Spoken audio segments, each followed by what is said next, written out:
Perkenalkan, nama saya Mardianto, NIM 2017-310044. Di sini saya akan menjelaskan tentang materi ekonomi makro. Yang pertama, pengertian ekonomi makro. Ekonomi makro adalah studi skala besar, keseluruhan, dan sering digunakan untuk menganalisis dan merencanakan target kebijaksanaan yang berhubungan dengan pertumbuhan ekonomi, inflasi, tenaga kerja, dan keseimbangan neraca pembayaran yang berkesinambungan. Yang kedua, tujuan ekonomi makro. Yang pertama, menciptakan lapangan pekerjaan. Yang kedua, produksi dalam negeri yang tinggi. Yang ketiga, ekonomi stabil. Yang keempat, neraca pembayaran yang seimbang. Yang kelima, pendapatan produk yang merata. Yang ketiga, ruang lingkup ekonomi makro. Terdapat 3 ruang lingkup ekonomi makro, yaitu 1. Penentuan tingkat kegiatan perekonomian negara. Ruang lingkup ekonomi makro ini memiliki beberapa jenis pengeluaran, yaitu 1. Pengeluaran konsumsi rumah tangga, pengeluaran pemerintah, pengeluaran perusahaan dan investasi, ekspor dan impor. Yang kedua, kebijaksanaan pemerintah. Yang ketiga, pengeluaran agregat. Untuk memutuskan pengeluaran agregat, pemerintah bisa menetapkan laju inflasi dan menciptakan lapangan pekerjaan dalam suatu negara. Perkenalkan, nama saya Verena Fiantika, NIM 2020-310029. Inflasi adalah suatu proses meningkatnya harga-harga secara umum dan terus-menerus. Inflasi berkaitan dengan mekanisme pasar yang dapat disebabkan oleh berbagai faktor, antara lain konsumsi masyarakat yang meningkat, berlebihnya likuiditas di pasar yang memicu konsumsi atau bahkan spekulasi, sampai termasuk juga akibat adanya ketidaklancaran distribusi barang. Terima kasih. Kenalkan, nama lengkap saya Hermrinda Kurniati Sengol. Di sini saya akan menjelaskan tentang resesi dalam ekonomi makro atau yang disebut dengan kemerosotan. Resesi adalah kondisi ketika produk domestik produk atau GDP menurun atau ketika pertumbuhan ekonomi real bernilai negatif selama 2 kuartal atau lebih dalam 1 tahun. Resesi dapat diartikan juga sebagai penurunan aktivitas ekonomi yang signifikan berlangsung selama berbulan-bulan atau bertahun-tahun. Resesi dapat mengakibatkan penurunan secara simultan pada seluruh aktivitas ekonomi seperti lapangan kerja, investasi, dan juga keuntungan perusahaan. Terima kasih. Selamat sore teman-teman, perkenalkan nama saya Octavianus Sandri Divendrawa, NIM 2020310047.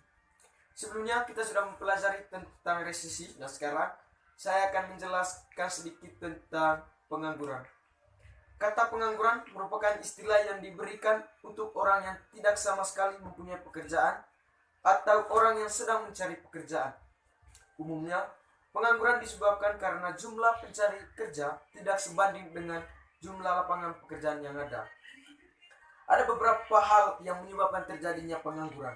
Yang pertama, besarnya angkatan kerja yang tidak seimbang dengan kesempatan kerja. Kedua, rendahnya keterampilan dan tingkat pendidikan yang lemah. Yang ketiga, kemajuan teknologi, dan yang terakhir, resesi ekonomi. Pengangguran merupakan salah satu masalah yang dihadapi oleh negara-negara yang sedang berkembang. Contohnya salah satu negara Indonesia. Masalah pengangguran merupakan salah satu masalah makroekonomi yang menjadi penghambat pembangunan, yang menjadi penghambat yang akan menimbulkan masalah-masalah sosial di lingkungan sekitar. Terima kasih, selamat sore. Baik teman-teman, perkenalkan nama saya Narsianus Jemadun, NIM 2020-310051, Prodi Agribisnis. Baik, saya akan menjelaskan tentang pengeluaran pemerintah. Pengeluaran pemerintah atau disebut juga government expenditures, yang artinya merujukan pada belanja barang dan jasa oleh pemerintah. Contohnya adalah pembelian barang untuk operasional dan investasi untuk barang publik. Selain itu, beberapa pengeluaran tanpa melibatkan pertukaran barang dan jasa, yakni pembayarannya transfer. Baik, terima kasih.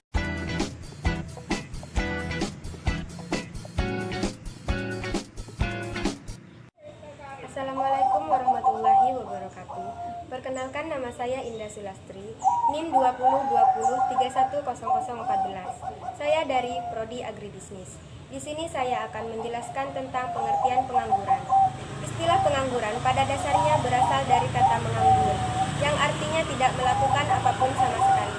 Pengangguran atau tunakarya ialah istilah yang diberikan untuk orang yang tidak bekerja sama sekali, atau orang yang sedang mencari pekerjaan.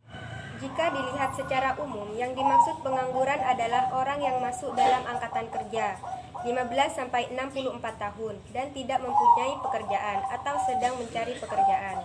Umumnya, pengangguran disebabkan karena jumlah pencari kerja tidak sebanding dengan jumlah lapangan kerja yang ada. Pengangguran merupakan salah satu permasalahan besar yang sering terjadi di sebuah negara. Pengangguran selalu menjadi masalah, bukan saja karena pengangguran berarti pemborosan dana, akan tetapi juga memberikan dampak sosial yang tidak baik. Misalkan, akan semakin meningkatnya tindakan kriminal dan pelanggaran moral. Istilah pengangguran merujuk kepada ketidakmampuan pemerintah dalam menyediakan lowongan pekerjaan untuk setiap penduduk yang ada dalam jangkauan pemerintahannya. Sekian penjelasan dari saya.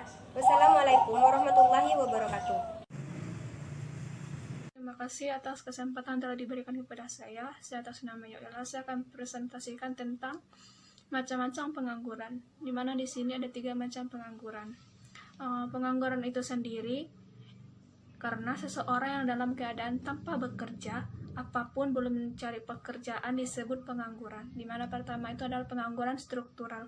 Pengangguran struktural itu merupakan keterampilan kerja, keterampilan yang dinamis, dan sering waktu keterampilan baru menggantikan keterampilan yang sudah tua, tetapi tidak lagi dibantu oleh pemberi kerja. Yang kedua itu adalah pengangguran siklis, di mana pengangguran siklis ini itu ketika ekonomi sedang naik, maka perusahaan pekerjaan lebih banyak pekerja dan tingkat penganggurannya menurun. Sebaliknya, jika ekonominya sedang bergerak ke bawah, pengangguran meningkat berhenti mempekerjakan mereka dengan cepat sebelum pensiun. Pengangguran friksional itu terjadi karena akibat tak sesuai antara keterampilan dimiliki oleh pencari kerja dengan kebutuhan penyediaan kerja. Perkenalkan, nama saya Anggi Prastika, NIM saya 20203100022. Di sini saya akan menjelaskan materi mengenai apa saja penyebab dari pengangguran. Yang pertama adalah ketidakseimbangan antara pekerja dan jumlah tenaga kerja. Adanya persaingan ketat antara pekerja baru dan yang sudah berpengalaman menyebabkan ketidakseimbangan tersebut. Ledakan penduduk juga dapat menjadi faktor penting pemicu pengangguran. Yang kedua adalah kurangnya pendidikan dan keterampilan.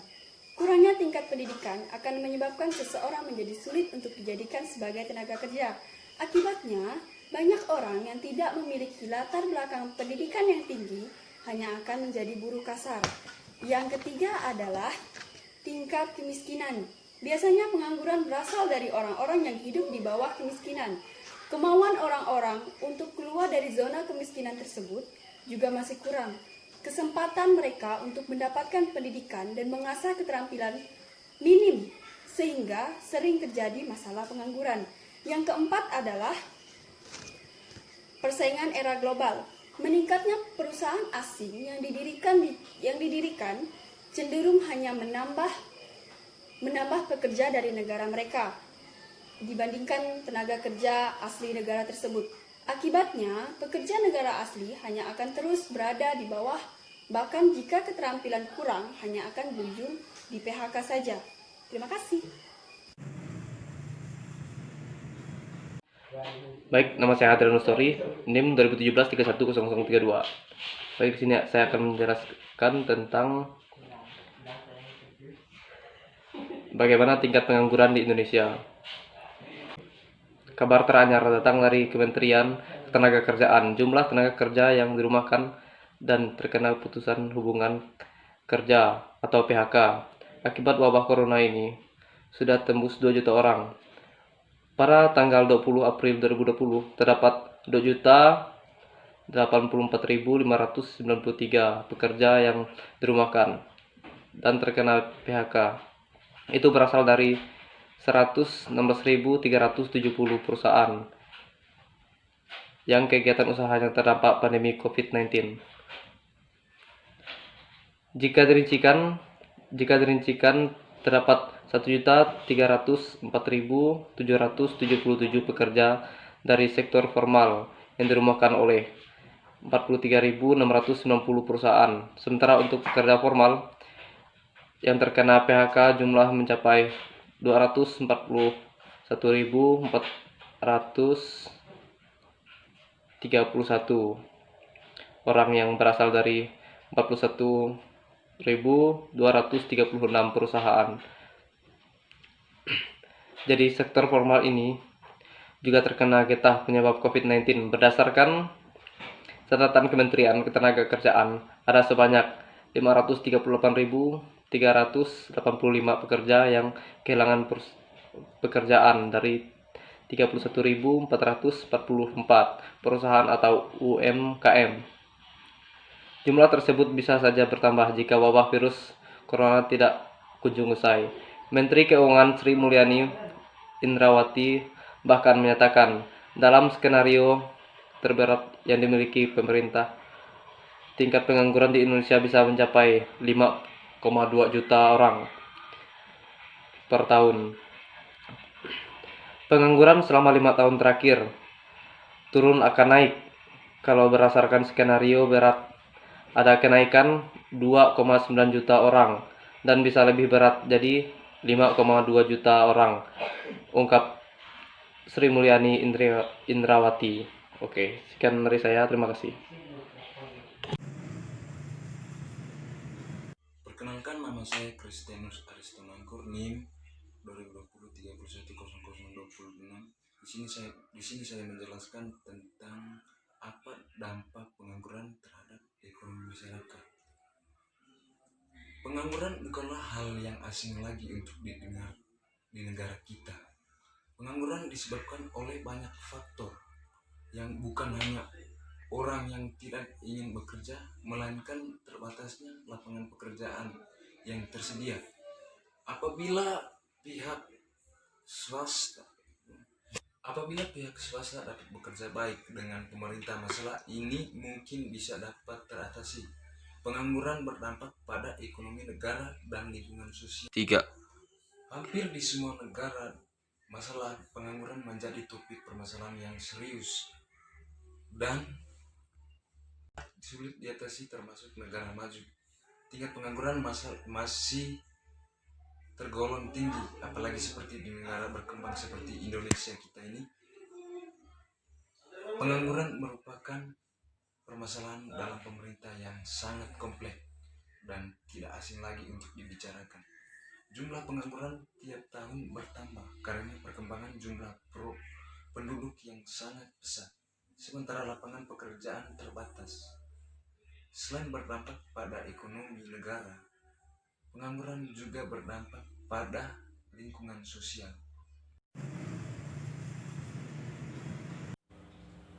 Oke, perkenalkan, nama saya Romaldus Abdiastopa, NIM 2017310077. Jadi di sini saya akan menjelaskan upaya pemerintah dalam mengatasi pengangguran. Yang pertama, menciptakan lapangan kerja yang seluas-luasnya di Indonesia. Yang kedua, meningkatkan kualitas tenaga kerja. Yang ketiga, mengadakan proyek magang bagi calon tenaga kerja. Yang keempat, meningkatkan kesejahteraan tenaga kerja. Yang kelima, pengembangan sektor informal. Dan yang terakhir, meningkatkan investasi. Sekian penjelasan materi dari kelompok kami. Mohon maaf jika ada salah penyampaian atau salah kata di video ini. Terima kasih.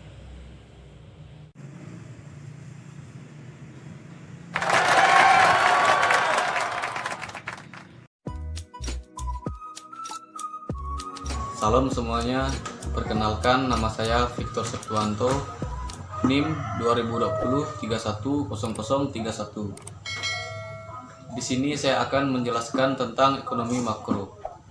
Ekonomi makro merupakan cabang ilmu ekonomi yang khusus mempelajari cara bekerja atau mekanisme perekonomian sebagai suatu kelanjutan yang berkaitan dengan efisiensi penggunaan faktor produksi yang tersedia agar tercipta kemakmuran masyarakat yang maksimal. Dalam ekonomi makro terdapat variabel-variabel yang menjadi aspek analisis, yaitu investasi, pendapatan nasional, pengangguran, kesempatan kerja, inflasi, moneter, neraca pembayaran, dan lain-lain. Adapun distribusi dalam ekonomi makro merupakan penyaluran hasil produksi berupa barang dan jasa dari produsen ke konsumen untuk memenuhi kebutuhan manusia. Sekian materi yang saya sampaikan. Saya ucapkan terima kasih. Dari Nasional nomor induk mahasiswa 20203101. Di sini saya akan menjelaskan tentang resesi. Resesi yaitu produk domestik bruto mengalami penurunan yang sangat simultan. Menurut pendapat Keynesian, bahwasanya pemerintah harus ikut serta untuk mengontrol pendapatan pajak. Dampak yang terjadi suatu negara mengalami resesi yaitu salah satunya terjadi defisit anggaran. Negara dikatakan mengalami resesi apabila antara produsen dan konsumen yang mengalami ketidakseimbangan. Yang kedua, terjadi pengangguran yang sangat tinggi. Yang ketiga, terjadi inflasi dan deflasi. Untuk mengatasi masalah resesi, pemerintah harus ikut mengontrol pendapatan perekonomian suatu negara. Terima kasih. Oke, baik, terima kasih. Perkenalkan, nama saya Terminus Ampur, NIM 2020-310018, Prodi Agribisnis. Di sini saya akan menjelaskan tentang inflasi. Jadi, inflasi adalah suatu proses kenaikan harga-harga barang secara umum dan terus-menerus yang berkaitan dengan mekanisme pasar. Atau dengan kata lain, inflasi adalah suatu proses menurunnya nilai mata uang. Inflasi juga terjadi karena beberapa faktor. Yang pertama, konsumsi masyarakat yang tinggi yang tidak disertai dengan barang yang cukup, nilai produksi tinggi, atau distribusi yang tidak lancar. Inflasi juga terjadi karena nilai uang yang beredar lebih tinggi daripada uang yang dibutuhkan. Contohnya, kita membeli beras pada tahun 2010 dengan uang 60.000. Kita mendapatkan 10 kg dengan harga satuan itu 6.000 per kilogram. Nah, pada tahun 2015 kita akan membeli dengan uang 60.000 lagi. Kita hanya mendapatkan 6 kg saja dengan harga satuan itu 10.000 per kilogram.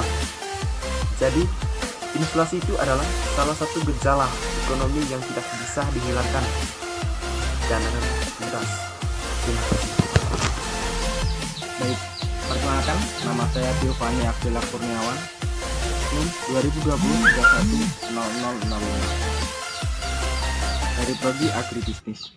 Di sini saya akan menjelaskan tentang pengangguran. Pengangguran adalah orang yang tidak bekerja dalam usia produktif, yaitu usia 15-64 tahun. Pertumbuhan ekonomi juga dipengaruhi oleh pengangguran. Dari hasil penelitian diketahui bahwa pengangguran memiliki dampak negatif terhadap pertumbuhan ekonomi. Dengan turunnya pengangguran, maka pertumbuhan ekonomi kita akan naik. Dan sebaliknya, apabila pengangguran naik, maka pertumbuhan ekonomi kita akan turun. Demikian yang dapat saya jelaskan. Terima kasih. Perkenalkan, nama saya Yosefina Chelsea Epifani, NIM 2020-310049, Prodi Agribisnis. Baik, di sini saya akan menjelaskan tentang pengeluaran pemerintah. Jadi, pengeluaran pemerintah itu sendiri merujuk pada belanja barang dan jasa oleh pemerintah. Ketika pengeluaran melebihi pendapatan, maka pemerintah menjalankan defisit fiskal. Contohnya, pembelian barang untuk biaya operasional dan investasi barang. Selain itu, beberapa pengeluaran tanpa pertukaran barang dan jasa, yakni pembayaran transfer. Terima kasih.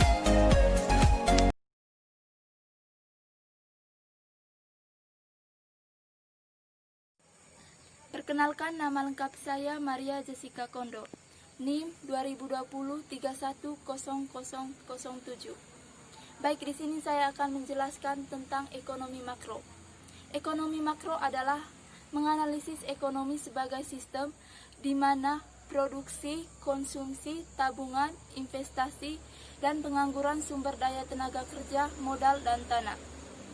Dalam ekonomi makro juga mencakup tentang faktor-faktor ekonomi secara luas, keseluruhan kenaikan harga atau inflasi terhadap ekonomi. Tujuan mempelajari ekonomi makro adalah agar suatu negara memiliki pendapatan penduduk yang saling merata. Pendapatan tersebut didapat baik dari pengelolaan sumber daya alam maupun manusia dalam negara tersebut. Dengan pendapatan merata, penduduk akan semakin membaik. Sekian dan terima kasih. Perkenalkan, nama saya Beri Kurniawan, NIM 2020-310021, Prodi Agribisnis. Saya akan menjelaskan tentang inflasi. Inflasi adalah naiknya harga-harga barang dan jasa di suatu negara dalam jangka waktu panjang atau berkelanjutan. Ada beberapa jenis inflasi berdasarkan tingkat keparahannya. Yang pertama, inflasi rendah. Yang kedua, inflasi menengah. Yang ketiga, inflasi berat. Yang keempat, ada hyperinflation. Sekian dari saya ucapkan terima kasih.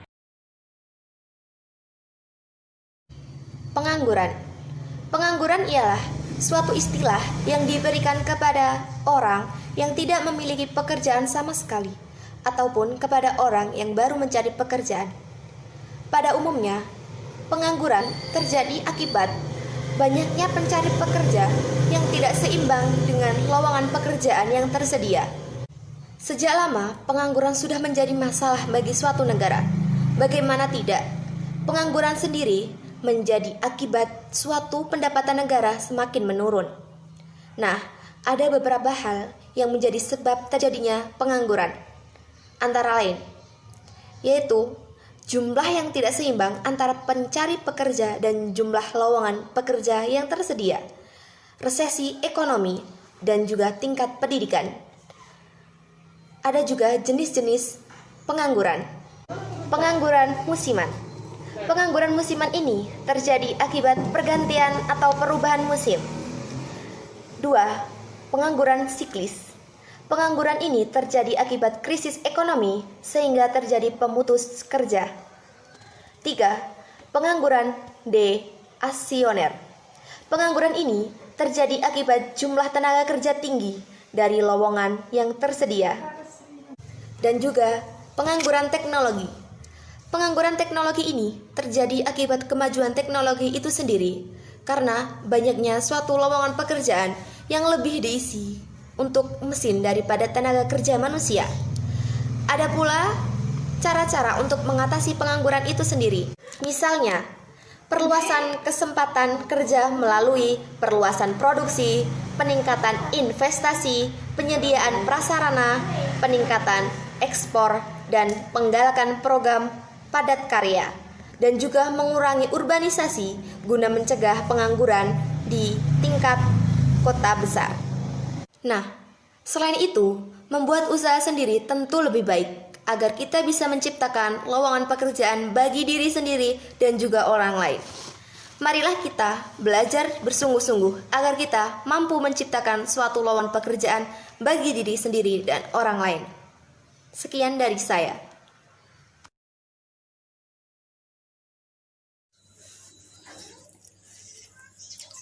Perkenalkan, nama lengkap saya Romuald Lucerdi Songo, NIM 2020-310010, Prodi Agribisnis. Di sini saya akan menjelaskan tentang pengeluaran pemerintah. Pengeluaran pemerintah merupakan bagian dari kebijakan fiskal atau suatu tindakan pemerintah untuk mengatur jalannya perekonomian dengan cara menentukan besarnya penerimaan dan pengeluaran setiap tahun yang tercantum dalam anggaran pendapatan belanja barang negara, APBN untuk nasional dan anggaran-anggaran lainnya. Pengeluaran pemerintah juga merujuk pada belanja barang dan jasa oleh pemerintah. Contohnya adalah pembelian barang operasional dan investasi untuk barang publik. Belanja pemerintah terdiri dari 3 kategori utama. 1. Pembayaran transfer. 2. Pengeluaran saat ini. 3. Pengeluaran modal. Sekian dan terima kasih. Berkesinambungan. Hubungan yang dipelajari dalam ekonomi makro adalah hubungan kausal antara variabel-variabel agregatif. Makroekonomi memiliki tujuan yang juga berdampak untuk suatu negara. Yang pertama, menciptakan lapangan pekerjaan. Yang kedua, produksi dalam negeri yang tinggi. Yang ketiga, ekonomi yang stabil. Yang keempat, neraca pembayaran yang seimbang. Dan yang kelima, pendapatan penduduk yang merata. Perkenalkan, nama saya Alpensis Enggo, NIM 2020-310019. Di sini saya akan menjelaskan tentang resesi dalam ekonomi makro. Dalam ekonomi makro, resesi atau kemerosorotan adalah kondisi ketika produk domestik bruto (GPD) menurun atau ketika pertumbuhan ekonomi real bernilai negatif selama 2 kuartal atau lebih dalam 1 tahun. Faktor-faktor yang menyebabkan resesi adalah 1. Produk dan konsumsi yang tidak seimbang. 2. Utang yang berlebihan. 3. Pengelabungan aset. 4. Perubahan teknologi. 5. Inflasi. 6. Deflasi. Sekian dan terima kasih.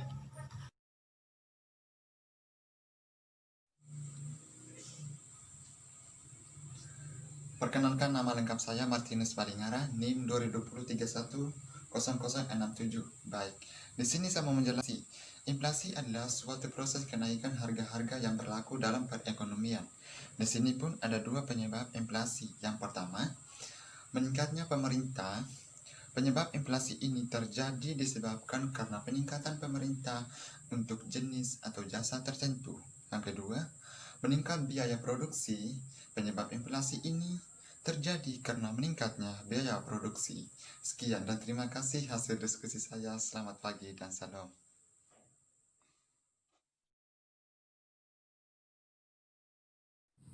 Perkenalkan, nama lengkap saya Densianti Golo, NIM 2020-310002.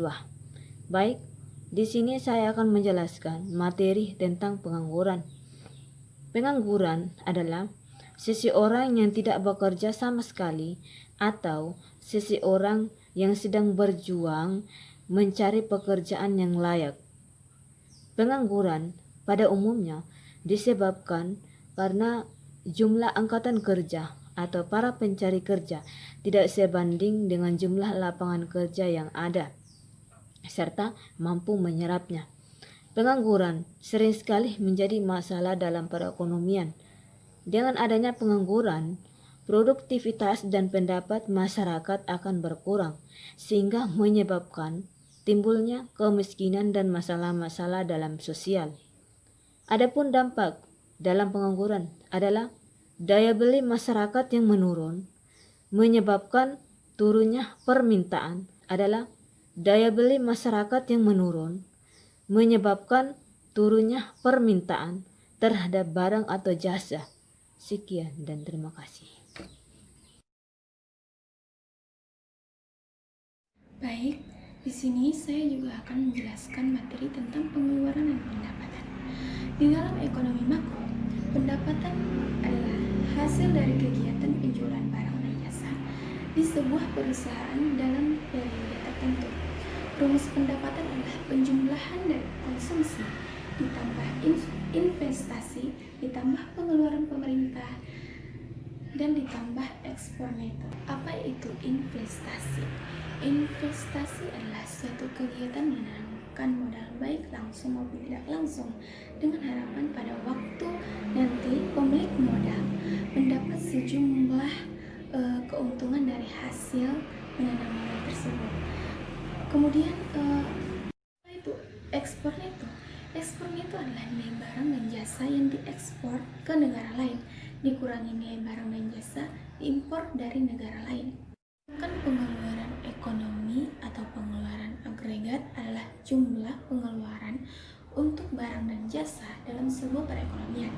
Itu mencakup pengeluaran konsumsi, pengeluaran investasi, pengeluaran pemerintah, dan pembelian oleh orang asing. Biasanya konsumsi mencakup sebagian besar pengeluaran agregat.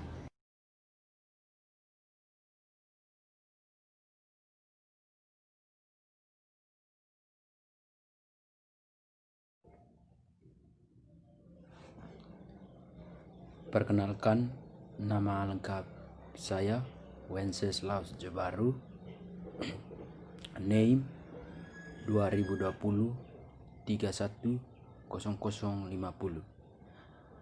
Baik, di sini saya akan menjelaskan resesi dalam ekonomi makro. Yang pertama, pengertian dari resesi. Resesi adalah penurunan signifikan dalam kegiatan ekonomi yang berlangsung selama berbulan-bulan atau bahkan bertahun-tahun. Yang kedua, faktor terjadinya resesi. Yang pertama, tunjangan ekonomi yang tiba-tiba. Tunjangan ekonomi adalah masalah yang serius yang datang tiba-tiba terkait dengan keuangan. Yang kedua, utang berlebihan. Individu atau bisnis berutang terlalu banyak sehingga mereka tidak mampu membayar tagihan. Yang ketiga, gelembung aset. Gelembung aset adalah kondisi di mana harga aset meningkat secara berlebihan. Yang keempat, inflasi yang tinggi. Inflasi yang tinggi adalah tren harga yang stabil dan naik dari waktu ke waktu. Yang kelima, deflasi. Deflasi adalah saat harga turun dari waktu ke waktu. Terima kasih. Perkenalkan, nama saya Marcelina Fitri, NIM 2020310034. Baik, di sini saya akan menjelaskan materi tentang pengangguran. Pengangguran dikategorikan orang yang menganggur biasanya adalah mereka yang tidak memiliki pekerjaan pada usia kerja dan masyarakat kerja. Usia kerja biasanya usia yang tidak dalam masa sekolah, tetapi di atas usia anak-anak. Relatif di atas usia 6-18 tahun, yaitu pada masa pendidikan dari SD sampai tamat SMU. Sedangkan di atas usia 18 tahun namun masih sekolah dapat dikategorikan sebagai penganggur. Meski untuk hal ini masih banyak yang memperdebatkannya. Pengangguran pada dasarnya tidak bisa dihilangkan sepenuhnya karena baik dan hebatnya kemampuan suatu bangsa untuk menangani perekonomiannya, tetap saja pengangguran itu ada. Pengangguran selalu menjadi masalah bukan saja karena pengangguran berarti pemborosan dana, akan tetapi juga memberikan dampak sosial yang tidak baik, misalkan akan meningkatnya tindakan kriminal dan pelanggaran moral. Tetapi di sisi lain, pengangguran atau menganggur umumnya dilakukan dengan sukarela, baik karena memilih pekerjaan atau menunggu pekerjaan yang sesuai. Keluar dari pekerjaan lama untuk mencari pekerjaan yang baru. Karena alasan jenuh, bosan, atau tidak sesuai dengan pekerjaan yang sudah ada maupun perusahaan. Berbagai macam alasan yang diberikan. Baik, di sini saya akan menjelaskan jenis-jenis pengangguran berdasarkan penyebab terjadinya. Yang pertama, pengangguran friksional. Yang kedua, pengangguran konjuktural. Yang ketiga, pengangguran struktural. Yang keempat, pengangguran musiman. Yang kelima, pengangguran skill lika. Yang keenam, pengangguran teknologi. Yang ketujuh, pengangguran siklus. Berdasarkan cirinya ada 4. Yang pertama, pengangguran terbuka. Yang kedua, pengangguran tersembunyi. Yang ketiga, pengangguran bermusim. Yang keempat, setengah menganggur. Akibat pengangguran bagi perekonomian Indonesia ada 3, yaitu yang pertama, penurunan pendapatan per kapita. Yang kedua, penurunan pendapatan pemerintah yang berasal dari pajak. Yang ketiga, meningkatkan biaya sosial yang harus dikeluarkan oleh pemerintah. Akibat pengangguran bagi masyarakat, yang pertama menjadi beban psikologis dan psikis. Yang kedua, dapat menghilangkan keterampilan karena tidak pernah dipakai untuk bekerja. Yang ketiga, menimbulkan ketidakstabilan sosial dan politik. Baik, materi selanjutnya akan dilanjutkan oleh teman saya. Sekian dan terima kasih. Saya akan menjelaskan pengeluaran pemerintah. Pengeluaran pemerintah merujuk pada belanja barang atau jasa oleh pemerintah. Contohnya adalah pembelian barang atau jasa untuk operasional dan investasi barang publik. Itu beberapa pengeluaran tanpa melibatkan pertukaran barang jasa, yakni pembayaran transfer. Ketika pengeluaran pemerintah melebihi pendapatan, pemerintah akan menjalankan defisit fiskal. Sebaliknya, ketika pendapatan melebihi pengeluaran, pemerintah akan menjalankan surplus fiskal. Ketika pengeluaran sama dengan pendapatan, kita menyebutnya dengan fiskal berimbang. Belanja pemerintah terdiri dari 3 kategori utama, yakni pertama, pembayaran transfer yang melibatkan pembayaran moneter ke swasta. Contohnya adalah tunjangan pengangguran dan tunjangan pencarian kerja. Kedua, pengeluaran saat ini yang mencakup belanja rutin untuk operasional. Ketiga, pengeluaran modal yang mencakup belanja untuk pengeluaran infrastruktur. Contohnya pembuatan jalan, pembuatan jembatan, dan lain-lain. Selanjutnya, pengaruh pengeluaran pemerintah terhadap perekonomian. Dengan mengubah kegiatan pengeluarannya, pemerintah akan mempengaruhi kegiatan ekonomi. Sekian dan terima kasih. Perkenalkan, nama saya Fabian Zadin, NIM 2020 310053. Saya akan menjelaskan materi tentang kebijakan moneter. Kebijakan moneter di sisi lain menggunakan kontrol atas jumlah uang yang beredar untuk mencapai tujuan yang sama, yaitu pertumbuhan ekonomi, baik dicapai dari kebijakan fiskal maupun moneter yang digunakan hubungan satu sama lain. Terima kasih. Pengertian inflasi, suatu keadaan di mana harga barang secara umum mengalami kenaikan terus-menerus atau terjadi penurunan nilai uang dalam negeri. Kenaikan harga bersifat sementara, tidak termasuk dalam inflasi. Misalkan kenaikan harga menjelang Hari Raya Idul Fitri. Pada umumnya inflasi terjadi ketika uang yang beredar di masyarakat lebih banyak daripada yang dibutuhkan. Selamat pagi teman-teman. Perkenalkan, nama saya Ricardus Janorius, NIM 2020 310003, Prodi Agribisnis. Saya akan menjelaskan tentang pengertian ekonomi makro. Jadi, pengertian ekonomi makro adalah cabang ilmu ekonomi yang mempelajari secara menyeluruh atau agregat, seperti halnya dengan uang yang beredar, pendapatan nasional, inflasi, dan pertumbuhan ekonomi. Sekian dan terima kasih.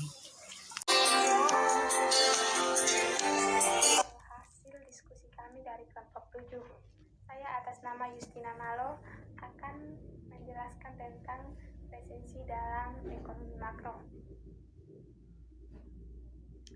Dalam ekonomi makro, resensi atau kemerosotan itu adalah kondisi ketika produk domestik bruto menurun atau pertumbuhan ekonomi real bernilai negatif selama 2 kuartal atau lebih dari 1 tahun. Nah, bagaimanakah terjadinya resensi itu? Resensi itu bisa saja terjadi akibat yang pertama, guncangan ekonomi secara tiba-tiba. Guncangan ekonomi secara tiba-tiba serius yang datangnya secara tiba-tiba dan berkaitan dengan keuangan. Yang kedua, utang yang berlebihan, artinya individu atau bisnis berutang terlalu banyak. Nah, biaya untuk membayar utang dapat meningkat ketika di mana mereka tidak dapat membayar tagihan mereka. Nah, di sini akan membuat keputusan investasi didorong oleh rasa emosi, maka hasil ekonomi yang buruk akan mengikuti dan menghancurkan perekonomian. Yang ketiga, terlalu banyak inflasi. Inflasi di sini adalah tren harga yang stabil dan seiring waktu. Nah, inflasi itu bukanlah hal yang buruk sebenarnya, tetapi inflasi yang berlebihan juga itu adalah fenomena yang buruk.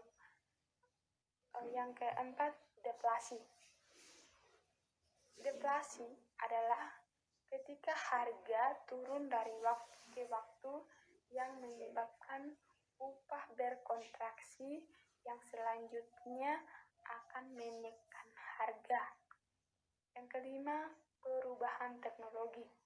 Di sini akan terjadi perubahan teknologi apabila ada penemuan baru yang meningkatkan produktivitas dan membantu perekonomian dalam jangka panjang.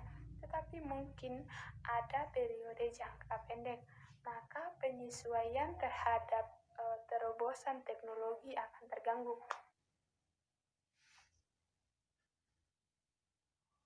Nah, dari kelima hal terjadinya resesi di atas itu, jika tidak segera diatasi, maka resesi akan berlangsung dalam jangka waktu yang lama atau panjang, maka akan berakibat terjadinya pengangguran atau kebangkrutan ekonomi, dan untuk pemulihannya pun akan lebih sulit dilakukan. Saya Kurnia Rahadina, di sini saya akan menjelaskan tentang inflasi. Dikutip dari laman resmi Bank Indonesia, inflasi secara sederhana diartikan sebagai kenaikan harga suatu barang atau jasa secara terus-menerus dalam jangka waktu tertentu. Nah, di sini saya akan menyebutkan faktor apa saja yang menjadi penyebab terjadinya inflasi. Yang pertama, meningkatnya jumlah permintaan atau demand pada suatu jenis barang tertentu. Yang kedua, biaya produksi sebuah barang atau jasa tersebut mengalami kenaikan. Yang ketiga, ketika meningkat hingga 2 kali lipat, harga barang pun akan mengalami kenaikan yang setara. Saya di sini juga akan menyebutkan jenis-jenis inflasi. Yang pertama, inflasi dilihat dari tingkat keparahannya. Ada inflasi ringan. Kenaikan harga barang tersebut masih di bawah angka 10% dalam setahun. Inflasi sedang, kenaikan harga hingga 30% dalam setahun. Inflasi tinggi, kenaikan harga hingga 30% per tahun. Dan yang keempat, ada hiperinflasi, yaitu kenaikan harga melampaui angka 100% per tahun. Yang kedua, inflasi berdasarkan asalnya dapat digolongkan menjadi 2, yaitu inflasi yang berasal dari domestik dan inflasi yang berasal dari luar negeri. Nah, pasti teman-teman bingung kan bagaimana caranya menghitung tingkat inflasi. Rumus untuk menghitung tingkat inflasi yaitu indeks harga konsumen periode 1 dikurangi indeks harga konsumen periode 2 dibagi indeks harga konsumen periode 2 dikali 100. Nama Selviana, NIM 2020 31009. Di sini saya akan menjelaskan materi tentang pengangguran. Pengertian pengangguran. Pengangguran adalah sebuah golongan angkatan kerja yang belum melakukan suatu pekerjaan atau kegiatan yang menghasilkan uang. Adapun jenis-jenis pengangguran, yang pertama, pengangguran siklikal. Pengangguran ini terjadi karena maju mundurnya ekonomi suatu negara. Yang kedua, pengangguran struktural. Pengangguran ini terjadi karena perubahan struktur perekonomian. Yang ketiga, pengangguran friksional. Pengangguran ini terjadi karena sistem yang tidak mempertemukan antara pembuka lowongan pekerjaan dan pencari kerja. Yang keempat, pengangguran teknologi terjadi karena adanya peralihan dari tenaga kerja ke mesin. Setelah itu, faktor penyebab pengangguran. Ada yang pertama, jumlah tenaga kerja dan jumlah lapangan pekerjaan tidak seimbang. Yang kedua, kemajuan teknologi. Ketiga, keterampilan dan pengalaman pemohon tidak sesuai dengan kriteria. Yang keempat, kurangnya pendidikan. 5. Kemiskinan. 6. Adanya PHK. 7. Tempat tinggal jauh. 8. Persaingan pasar global. Adapun upaya pencegahan pengangguran, yang pertama, membuka lapangan pekerjaan sebanyak-banyaknya. Yang kedua, program pelatihan dan pendidikan. Yang ketiga, standar baru untuk pengalaman kerja. Yang keempat, menyelenggarakan bursa tenaga kerja. Kelima, meningkatkan jiwa kewirausahaan. Sekian dari saya. Nama saya Herman Subesin, NIM 2020 310013. Di sini saya akan menjelaskan tentang pengeluaran. Pengeluaran pemerintah mencerminkan kebijakan pemerintah. Apabila pemerintah telah melaksanakan suatu kebijakan untuk membeli barang dan jasa, pengeluaran pemerintah mencerminkan biaya yang harus dikeluarkan oleh pemerintah untuk melaksanakan kebijakan tersebut. Dalam teori ekonomi makro, pengeluaran pemerintah terdiri dari 3 pos utama. Yang pertama, pengeluaran pemerintah untuk pembelian barang dan jasa. Yang kedua, pengeluaran pemerintah untuk gaji pegawai. Yang ketiga, pengeluaran pemerintah untuk transfer pembayaran. Sekian dari saya, terima kasih. Assalamualaikum warahmatullahi wabarakatuh dan selamat pagi. Perkenalkan, saya Setianem Akbar dari kelompok 7. Nah, saya akan melanjutkan presentasi dari teman saya, yaitu terkait pemerintah. Nah, tadi sebelum saya mulai, tadi telah kita ikuti materi tentang apa itu resesi, inflasi, kemudian pengangguran, kemudian pengeluaran, sama yang terakhir ini yaitu terkait pemerintah. Nah, terkait pemerintah ini saya akan membicarakan atau menjelaskan langkah-langkah yang diambil atau dilakukan oleh pemerintah. Nah, kurang lebih ada 5 langkah yang saya kutip dari kompas.com, yaitu langkah yang pertama yaitu pemerintah melakukan belanja besar-besaran. Nah, kemudian yang kedua,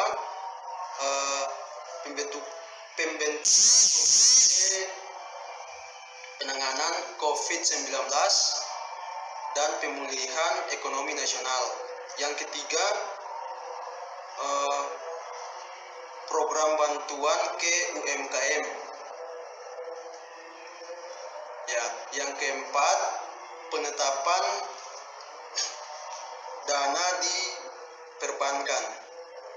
Yang terakhir, yaitu yang kelima, penjaminan kredit modal kerja untuk koperasi. Nah, langkah untuk mencapai pemulihan ekonomi dari dampak COVID-19 ini terdapat 5 langkah atau upaya yang dilakukan oleh pemerintah yang tadi barusan saya bacakan. Nah, terkait kenapa pemerintah perlu melakukan belanja besar-besaran, yaitu pemerintah melakukan belanja besar-besaran ini untuk menghadapi ancaman resesi yang akan datang. Jadi ini hanya antisipasi yang dilakukan oleh pemerintah. Nah, sehingga pemerintah dalam negeri meningkat dan dunia usaha tergerak untuk berinvestasi. Nah, itu adalah keterangan yang dikemukakan oleh Menteri Koordinator Bidang Perekonomian yang bernama Airlangga Hartarto dalam konferensi pers penetapan dana di Bank Pembangunan Daerah atau yang disingkat BPD di Jakarta, tepatnya pada hari Senin tanggal 27 Juli 2020. Yang kedua, pembentukan Komite Penanganan COVID-19 dan Pemulihan Ekonomi Nasional yang diberikan keterangan oleh Budi Gunadi mengatakan bahwa salah satu pesan Presiden Joko Widodo kepada komite tersebut adalah agar penanganan kesehatan dan ekonomi terus berjalan sinergi. Nah, kemudian langkah selanjutnya yaitu program bantuan ke UMKM. Nah, langkah UMKM ini menjadi salah satu sektor yang terkumpul paling awal akibat pandemi COVID-19. Untuk itu pemerintah menyiapkan berbagai program untuk mengikuti sektor ini bergeliat kembali. Nah, sebelumnya pemerintah telah mengeluarkan kebijakan